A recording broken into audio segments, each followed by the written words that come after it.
Hi, it's me, Ovary Actor. Let's review what we've learned in section 2.2.4 of the WFTDA Rulebook. It's regarding passing the star. Here's the rule. A team's jammer may transfer their position by handing the star to their team's pivot while both skaters are upright, in bounds, and in play, and while neither the jammer nor the pivot is en route to or in queue for the penalty box. So the jammer has to physically hand the star to the pivot in their hands. Okay, so the jammer has to physically take the helmet cover off of their head and put it in the hand of the person who's playing the pivot. So here is the star cover. I'm the jammer. I take it off of my head. Oh, there is my pivot. I'm going to physically put it in the hand of the pivot, and now the pivot is the jammer. And now the jammer is just a blocker. That's how it has to happen. If I'm the jammer and here's a blocker, and I do this, no. This person did not have a stripe on their helmet, so they don't have the freedom to touch this star. Guys, if you're going to give the star to your pivot and then they get knocked out of bounds, you can't make them take the star. The point of exchange from hand to hand, that's the moment where the magic happens, where the pivot now transforms to become the jammer. And that point of exchange has to happen legally, or else somebody's getting a penalty. What if the pivot's stripe falls off? And now I'm not a pivot because I don't have a stripe. And then the jammer is trying to force the star on me. No, I'm a blocker. I can't take it because I don't have a stripe on my head. But if I put the stripe back on my head, well, okay, now you can give it to me because I have the stripe and I'm in bounds and in play and upright. I can take it. Jammers, you can't just throw your star at the pivot. You can't just be like, here, get it. No.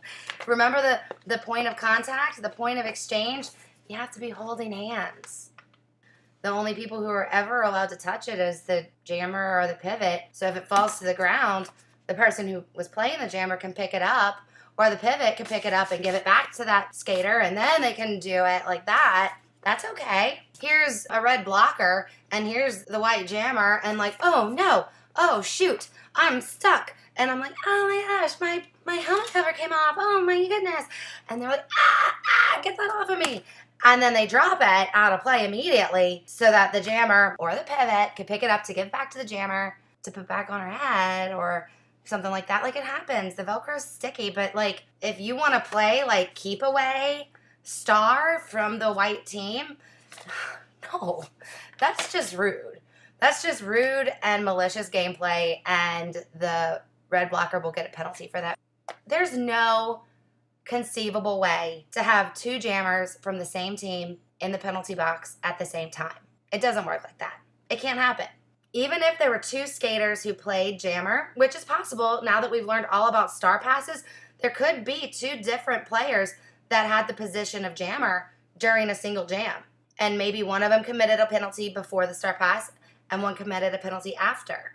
And the first one wasn't assigned to that skater or position until after an official review. But this one is already in the box. You can't have two jammers. So what would happen is the penalized pivot turned jammer served the time that was committed while the star was on another player's head. But it's recorded as being made by the original jammer. And that person, the original jammer, can't play until the time is served. So that's everything you need to know about section 2.2.4 regarding passing the star. If you have any questions about it, feel free to leave a comment in the comment section. If you got 2 minutes, I'm going to the penalty box. Got 2 minutes, and left your teacher hanging. Let them have their helmet star so you can play a fun game. What fun is it if you don't have a competitor?